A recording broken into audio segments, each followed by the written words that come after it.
At Arizona State University, we're bringing world-class education from our globally acclaimed faculty to you. Earn your degree from the nation's most innovative university. Online. That's a degree better. Learn more at asuonline.asu.edu. Welcome to our deep dive into Nordstrom. We've got some fascinating material here. Articles, press releases, even some stuff from fashion magazines. We're not just going to trace their history, but also try to figure out how they're doing in this crazy world of online shopping. Yeah. You know, it's interesting. We tend to think of Nordstrom as luxury and high-end fashion, but their story starts way more humbly. I was surprised to find out they started as a single shoe store. Single shoe store. Back in 1901 in Seattle. Oh. Just shoes, no clothes until the 60s. Really? Yeah. Founded by John W. Nordstrom and Carl F. Wallen.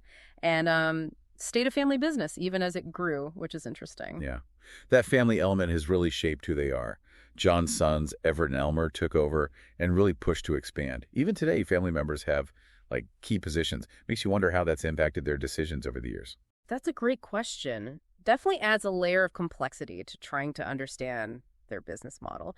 And speaking of their business model, we can't forget Nordstrom Rack. I mean, who hasn't gotten a designer deal there? It's a retail phenomenon. Totally. Nordstrom Rack started as just a clearance outlet back in '75. Just a way to, move extra inventory. But then it evolved into something much bigger. It wasn't just discounts. It was a unique off-price experience. Yeah, they didn't just dump discounted stuff in a bin. Nordstrom Rack still feels curated, stylish. That's what made it so successful, right? Mm-hmm. Appealed to shoppers who wanted designer brands but didn't want to pay full price. It's interesting because their success with Nordstrom Rack kind of inspired other retailers to make their own off-price brands. It changed the retail landscape. It's like they tapped into a whole new market and redefined it. But then the internet came along and everything changed again. How did Nordstrom deal with that shift to e-commerce? They were early adopters, actually, which might surprise some people. Nordstrom.com launched back in '98, long before a lot of traditional retailers even thought about online shopping. They, recognized the potential early on. That's a pretty bold move for a company so rooted in, physical stores. And it paid off. But then they went even further with their digital marketplace, launched in 2023. Now, this is where it gets interesting. This wasn't just about selling their own brands online. It was about opening their platform up to other vendors. It's a whole different model than, a traditional e-commerce site. They're creating their own online department store, but with that, Nordstrom seal of approval, Mm-hmm. It broadens their reach, expands their products, and potentially brings in a whole new customer base. Exactly. And it puts them in direct competition with giants like Amazon. So the question becomes, can they stand out in this crowded online marketplace? Can they keep that brand identity and customer loyalty when they're not, the only ones controlling the platform? Those are great questions. They really highlight the challenges and opportunities that come with such a big change. Speaking of challenges, we can't ignore the retail apocalypse that's been hanging over the industry. So many traditional department stores are struggling. What's caused this so-called apocalypse? And how does Nordstrom fit into all of that? It's complicated. E-commerce has definitely played a big part. But there's other stuff, too, like changing consumer habits, the decline of malls, more competition from, fast fashion. And their stock price, which is at 22.62 USD. As of November 29th, 2024. It kind of reflects that uncertainty. Yeah, it does. But here's the thing. Nordstrom isn't just sitting around waiting. They're actively trying to adapt and change. Taking the company public. Taking the company public. Yeah, back in '71, wasn't that a big move by Bruce Nordstrom, the grandson of the founder? Right. Taking the company public in '71 allowed him to, raise capital for expansion and growth. But it also changed things. New pressures, responsibilities. And Bruce Nordstrom was a big part of launching Nordstrom Rack, too, right? Yeah, he was. So he definitely shaped the company. Sadly, he passed away in 2023. At the age of 90, kind of the end of an era for the family. His legacy is still there, though. Yeah. And his influence can still be seen in the company's culture, their commitment to customer service. Which is something they're famous for, that exceptional customer service. It's almost their, trademark. And it's a key difference. In a market that's gotten so crowded, consumers have so many choices now. It's not just about offering a good product anymore. So how does Nordstrom's customer service set them apart? What makes it so special? You've got personal stylists, free shipping and returns, a a flexible price matching policy. Mm-hmm. They're willing to go the extra mile to make you feel like valued. It's like they're trying to create a more personalized experience, like going back to the days of like the small local shop where everyone knew your name. That's a great analogy. And then you have the Nordy Club, their loyalty program, Right. designed to further enhance that connection. Right. It's not just some basic rewards program. They have exclusive perks, early access to sales, and even that app, Rush the Rack, for early access to new in-store stuff. It's about building a community, Yeah. a feeling of belonging, which is super valuable these days. So we've got this company with a rich history, a strong family legacy, a commitment to like amazing customer service, and a willingness to adapt to the digital world. But the question is, Yeah. what's next for them? Right. How do they navigate this crazy retail world? What's their future hold? Stay tuned because we're going to dive into those very questions after. We're back and ready to really dig into what the future holds for Nordstrom. It's a pretty fascinating look at how a traditional retailer can adapt to the changing world of, buying and selling stuff. It really is. And one thing that stands out is like their willingness to experiment. They're not afraid to try new things, push the boundaries. Like launching that digital marketplace. Yeah. That was a bold move. It was. But it also raises questions about how they maintain their reputation for quality and customer service when they're not the only ones, curating the platform anymore. Right. It's a balancing act.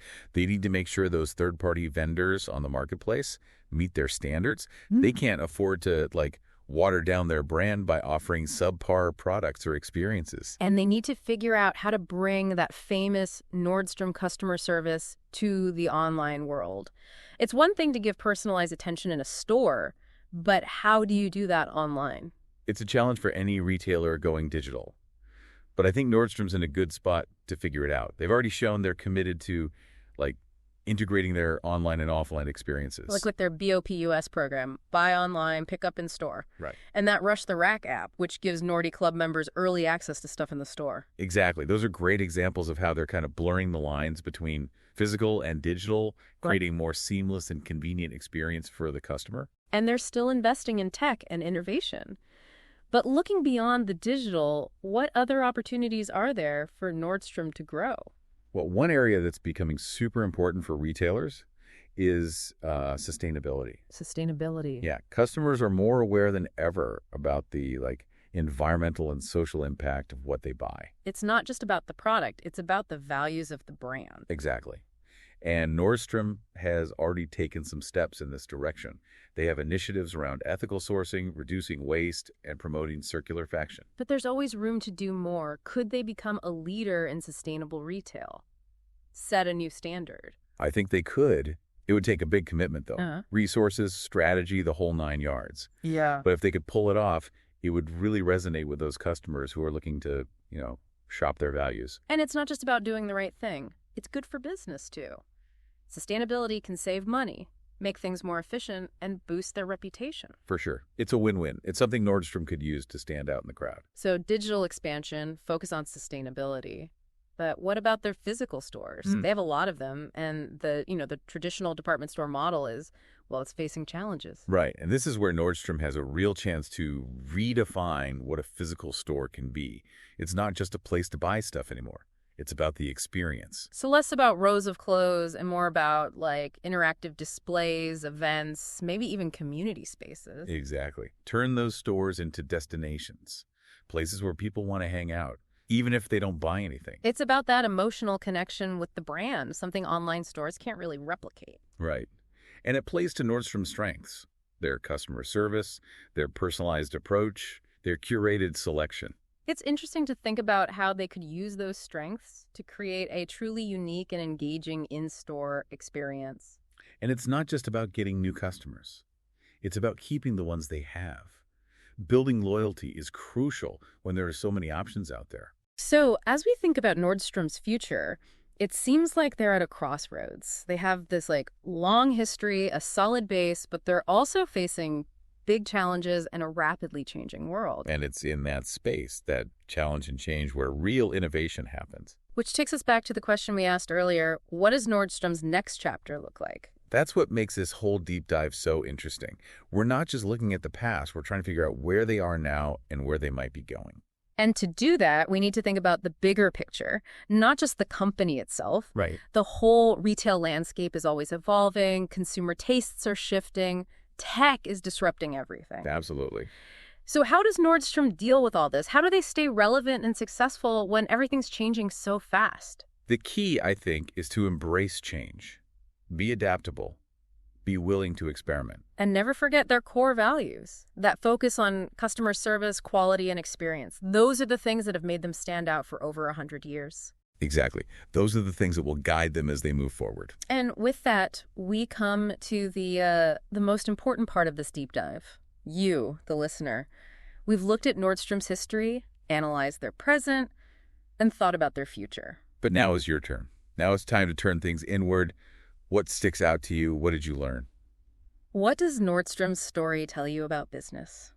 The power of adapting and, staying ahead in a world that never stops changing. We've given you the puzzle pieces. Yeah. Now it's up to you to put them together. The value of this deep dive isn't just about, learning stuff. It's about using it. Taking what we've discussed and using it to make your own decisions, strategies, whatever. So as we wrap up this look at Nordstrom, we want to leave you with one last thought. Knowing what you know now, do you think Nordstrom's in a good place for the future of retail? What's their next big move going to be? That's the big question, right? They've been really good at adapting. They have. But retail is constantly changing. Predicting the future is tough. Like trying to hit a moving target. But based on what we've talked about, what are some possibilities? Well, one option is they go all in on personalized experiences, online and in stores. Imagine a world where your Nordstrom experience is completely tailored to you, your preferences, your style, even your values. That would be amazing. It's like having your own personal stylist and shopper all in one. Exactly. They could use, data and tech to create a truly custom experience, from product recommendations to events and workshops. And they could turn their stores into these experiential hubs where people can connect with the brand on a deeper level. Think interactive displays, pop-up styling sessions, even community gatherings.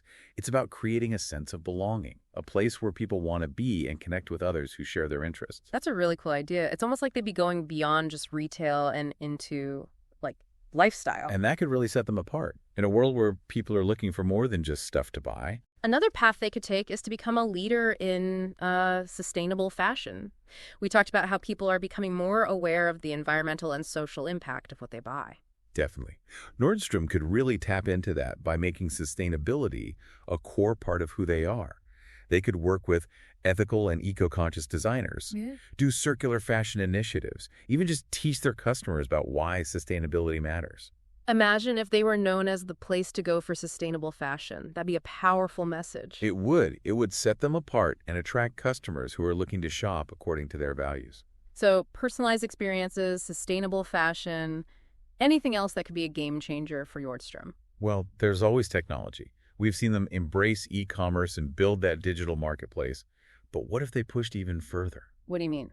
Imagine incorporating virtual reality or augmented reality into shopping.